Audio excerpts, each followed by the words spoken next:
दोस्तों यहाँ ये हमें एक अजीब सा स्ट्रक्चर नज़र आया है, ज़रा बूझिए कि ये क्या है। ज़रा जहन पे ज़ोर दीजिए कि आप पहचान पा रहे हैं कि ये क्या चीज़ है।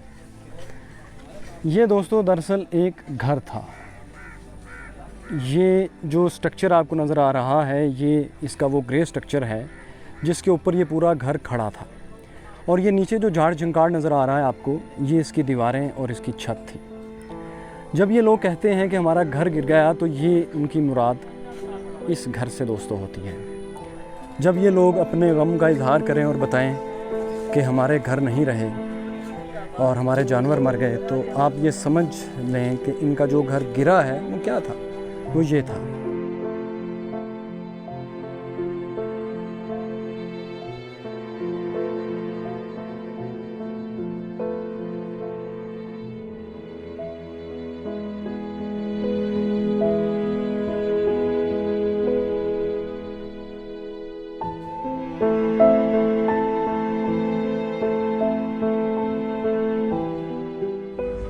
दोस्तों मैं और बिलाल कुछ और दोस्तों के साथ हम लोग सखर जा रहे हैं ताकि सैलाब मुतासरीन की, और जो सैलाब ने पाकिस्तान के इतने बड़े हिस्से में एक बहुत बड़ी झील बना दी है, अब वहाँ लोगों को जिस मदद की ज़रूरत है वो उनको पहुँचाई जाए।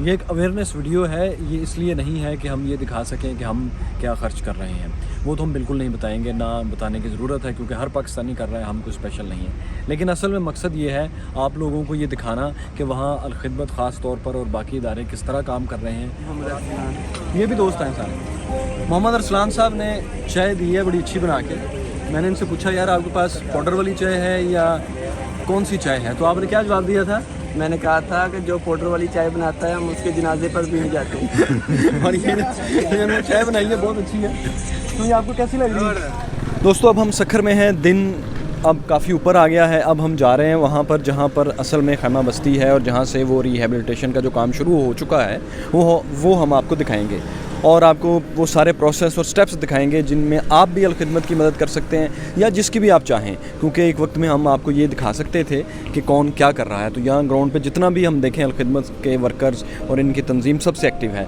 तो इकरामुल्लाह सुबानी साहब ज़रा ये बताइए अभी हम कहाँ जा रहे हैं और वहाँ क्या है? जी, हम सखर सैलाब से शदीद मुतासर इलाकों में से एक ज़िला है।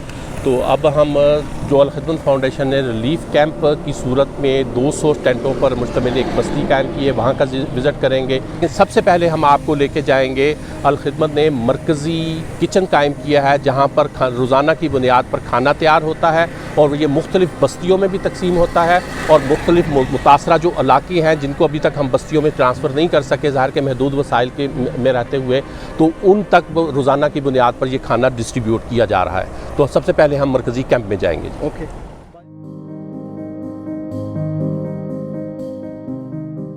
दोस्तों हम अल-खिदमत फाउंडेशन के किचन में हैं जहां वो सारा खाना तैयार होता है जो करीब ही एक रिहेबिलिटेशन कैंप में फिर पहुंचाया जाता है, जहां उन लोगों के, उन जगहों के लोग हैं जहां पर सैलाब ने उनके घर वगैरह तबाह कर दिए हैं और वो उनके पास अपना कुछ भी बाकी नहीं बचा। तो यहाँ उनके लिए खाना तैयार होता है। ये देगों में कहीं दम दिया हुआ है, कोई तैयार हो चुकी है। इनमें ज़्यादातर चावल, वो मुझे बता रहे थे, रोज़ाना तैयार होते हैं। कभी उनमें चिकन डाल दिया जाता है, कभी दाल, ताकि आसानी से पहुँचाई जा सके। मेन्यू में और भी तब्दीली होती है लेकिन ज़्यादातर चावल तैयार किए जाते हैं ताकि आसानी से पहुँचाए जा सकें।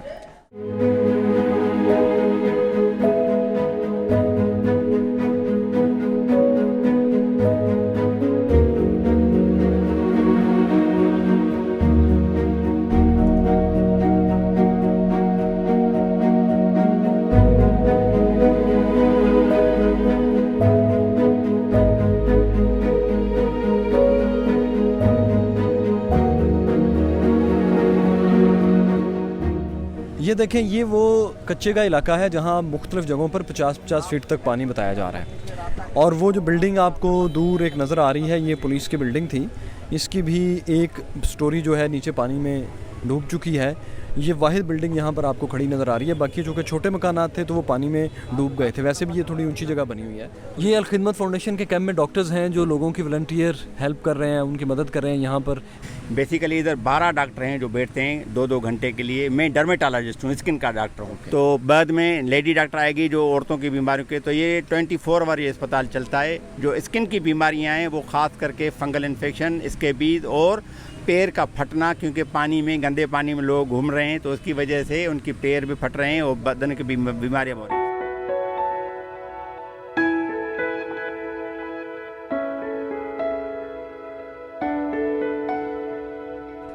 दोस्तों ये वो कच्चे का इलाका है जो दरिया सिंध से पानी आके कई किलोमीटर दरिया से बाहर आ चुका है। ये दरिया की एक साइड है। अब ये जो कश्तियाँ हैं अल खिदमत की, ये वो जो कोई चंद गांव बचे हैं जहां थोड़ा बहुत कोई जानवर है किसी का और उसने वहां एक आध बंदा छोड़ा हुआ है उसकी हिफाजत के लिए, ये उनको खाना पहुंचाने के लिए जाते हैं क्योंकि बहुत से लोग अपनी जगह छोड़ना नहीं चाहते। तो हम भी इनके साथ जा रहे हैं देखने कि वहाँ किस तरह से लोग ट्रैप हो चुके हैं और उनको किस तरह से खाना पहुँचाया जा रहा है।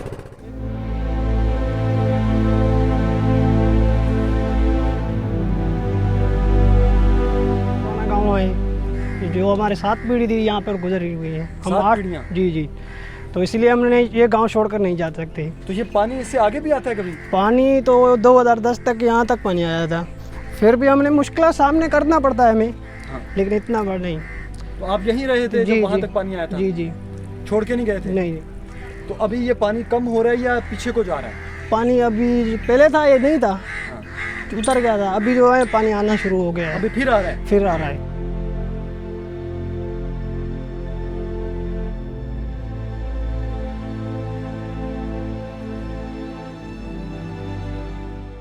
ये दोस्तों वो एक छोटा सा इलाका है, छोटा सा गोट है जो चारों तरफ से पानी में घिर गया है। एक सैलाब, एक आफत आने के बाद क्या कुछ कैसे पेश आता है ये आप एक छोटे से वाक़े से यूँ समझ लें कि जब इसी तरह के एक दूसरे इलाके में ढिलवान के ऊपर कोहे सुलेमान के पास राजनपुर जहाँ है, वहाँ से जब सैलाब आना शुरू हुआ और लोगों को इत्तला मिल गई कि एक सैलाबी रेला आ रहा है, तो वहाँ पर बहुत से लोग थे उस जगह पर, ढिलवान पर रहने वाले, जिनमें से खाते पीते भी जो वहाँ के लिहाज से अच्छी मिडिल क्लास थी। उनमें से एक घर जिनके पास कुछ जानवर थे, अपना एक ट्रैक्टर था, वो वहाँ से निकले हैं। और जब वो वहाँ से निकले अपना सामान वगैरह लाद कर, तो उन्होंने देखा कि उनके जानवर पीछे बंधे रह गए। उन्होंने अपने 2 बेटों को कहा कि जाके आप बच्चों जानवर खो लाओ, हम ले जा बेशक नहीं सक रहे, बिल्कुल किसी भी वक्त आ सकता है सैलाबी रेला। तो वो जानवर कम से कम अगर अपनी जान बचाने के लिए जहाँ तक हाथ पाँव मार सकेंगे मार लेंगे। तो वो दोनों बेटे उसको खोलने के लिए गए तो उतनी देर में सैलाबी रेला आया और वो दोनों बेटे माँ बाप की आंखों के सामने चले गए। तो ये कुदरती आफत जब नेचुरल डिज़ास्टर आता है तो क्या कुछ अपने साथ तबाही लेकर आता है, ये बयान से बाहर है। ये वही जानते हैं जिन पर बीती है।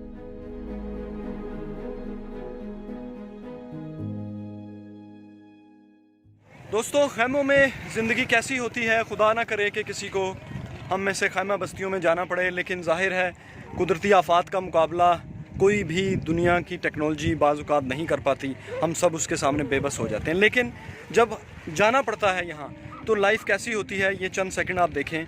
ये हम एक खैमे में दाखिल हो रहे हैं। फ़र्ज़ करें कि खुदा ना खास्ता किसी को, जैसे कि हमारे हम वतनों को ये मुश्किल पेश है, तो अंदर क्या होता है। ये हम अंदर आते हैं और दोस्तों दैट्स इट, ये खैमा है और कुछ भी नहीं। ये दूसरा सामने वाला खैमा है, उसमें कुछ बच्चे हैं, वो अपनी एक चारपाई ले आए हैं, किसी ने उनको चारपाई दी है। ये NGOs भी महदूद मदद कर पाती हैं क्योंकि ज़ाहिर है उनके पास जितने फ़ंड्स हैं उतनी मदद कर पाती हैं। इसमें आपको बैठना है और इसमें फिर ज़िंदगी के बाकी वो दिन गुजारने हैं जब तक आपके अपने इलाकों में आपकी नौकरी और आप वो पानी नहीं चला जाता। अगर आपके घर गिर गए हैं तो वो बहाल नहीं हो जाते। तो ये वो खाली जगह है जहाँ आपको ज़मीन पे बैठना है, जहाँ रात को मच्छर है और जहाँ पर वबाई अमराज, यहाँ पर स्किन के अमराज बहुत ज़्यादा फैल चुके हैं, उनसे आपने लड़ना है। और मोबाइल और इस तरह की लग्जरी चीज़ें और फास्ट फूड, उसका तो यहाँ दूर दूर तक सवाल पैदा नहीं होता। कुल मिला के ये खैमा एक तकोनी जगह, एक तकोन, ये आपकी सारी ज़िंदगी है जब तक कि आप रिहेबिलिटेट नहीं हो जाते। तो इन लोगों की मदद करें, खा उस वक्त तक यहाँ इनको चारपाई दें या अलखिदमत को पैसे दें कि वो इन लोगों के लिए इस खैमे को थोड़ा मज़ीद इनरिच कर सके, इसमें कुछ चीज़ दे सके, ताकि अगर एक हफ़्ता भी रहना पड़ता है तो वो यहाँ पर अच्छे तरीका तो क्या है, बहरहाल रात को आराम से सो सकें। जिन लोगों के पास इन खैमों में चारपाइयाँ हैं, ये वो हैं जो वो खुद लेकर आए हैं या करीबी लोगों ने उनको दी हैं, या आपकी तरह के हमारी तरह के लोगों ने को साथ फोल्ड करके ले आए थे और उनको दे दी हैं। इनमें से छोटी छोटी चीज़ें हैं, आप किसी भी चीज़ में उनकी मदद कर सकते हैं। ये बहुत अहम इसलिए है कि आप ये समझें कि ट्रॉमा जो है ना, उसमें से इनको निकालना जो सबसे पहला स्टेप है रिहेबिलिटेशन से भी पहले, वो ये है। क्योंकि जिन लोगों के प्यारे चले गए हैं, उनके जानवर चले गए हैं, घर चले गए हैं, तो और आप अगर यहाँ पर आएंगे पैदल गाड़ी दूर खड़ी करके, तो यहाँ रश कम होगा और इन लोगों को एक एहसास होगा कि आप लोग इनके साथ हैं, आप लोग इनको अपना साथी और अपने जिस्म का हिस्सा, अपने हम वतन समझते हैं।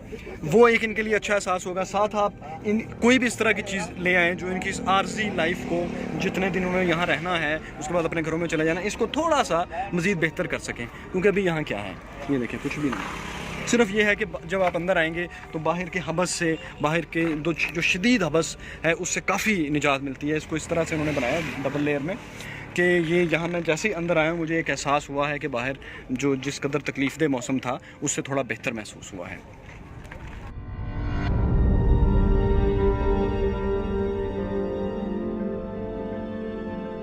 हम कह रहे हैं कि हम इस तपश की वजह से इतनी धूप है, इधर के खेमे वाले बंदे उधर जा रहे हैं, उधर ईदे आ रहा है। क्यों? गर्मी की वजह से, और इससे जाने की गर्मी से अपने बच्चे मर रहे हैं। क्योंकि शदीद गर्मी का मौसम है और पानी की तलब भी ज़्यादा है, और ये हमारा ख्याल है कि कम से कम 1 से 2 माह फर्दर ये प्रोसेस जो है रेस्क्यू का और रिलीफ का और कैंप का जारी रहेगा। तो इस सूरत में अल खिदमत फाउंडेशन ने चीज़ों को कास्ट इफेक्टिव करने के लिए फील्ड में मोबाइल वाटर फिल्ट्रेशन प्लांट जो है उनका इस्तेमाल किया है। इसमें आप बगौर देख सकते हैं कि यहाँ पे हमें सक्खर में जो बेहतर से बेहतर पीने का पानी दस्तयाब हो सका है, उसका अगर आपका कैमरा ज़रा क्लोज़अप में ले सके तो वो उसकी सूरत हाल ये है, जो फिज़िकली भी हमें नज़र आ रहा है कि उसकी सूरत हाल ये है, और इसमें बैक्टीरिया और वायरस के मसाइल भी अपने तौर पर मौजूद हैं। और ये साफ़ पानी है जो हमने वाटर फिल्ट्रेशन प्लांट से प्रोसेस किया है। 500 लीटर के टैंक हमने मुख्तलिफ मकामात पर रख दिए हैं, और इसको ये वाटर फिल्ट्रेशन प्लांट जो है वो रोज़ाना की बुनियाद पर सुबह शाम जो है वो फिल करता रहता है।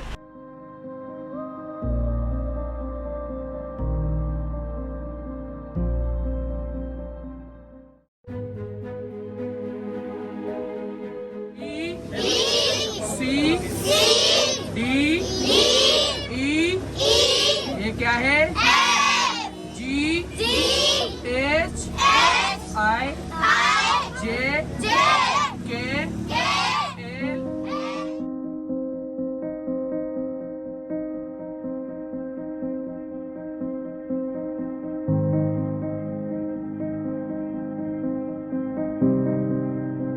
दोस्तों, पूरा दिन सैलाब से मुतासरा जगहों पर गुजारने के बाद हम सक्खर में वापस आ चुके हैं। यहाँ एक होटल से खाना खाया है और अब हम थोड़ी देर में लाहौर निकलेंगे। जो कुछ था आपके सामने रखा है, कोई भी चीज़ छुपाए बगैर, कुछ भी काटे बगैर। और ये ज़रूरी नहीं कि हम चूँकि अल खिदमत के साथ आए हैं तो और कोई काम नहीं कर रहा।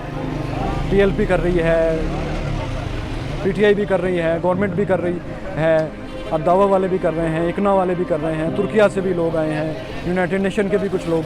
आपको जिस पर ट्रस्ट है, जिनके पास इंफ्रास्ट्रक्चर है, उनके साथ मिलकर आप भी अपने हमवतनों की मदद करें। लेकिन अकेले कोई चंद ग्रुप लेकर एक ट्रक लेके आने की कोशिश मत करें, जिसका नुकसान ये होता है कि बहुत से ट्रक अनफॉर्चुनेटली कुछ जगहों पर लूट लिए जाते हैं। शुक्रिया।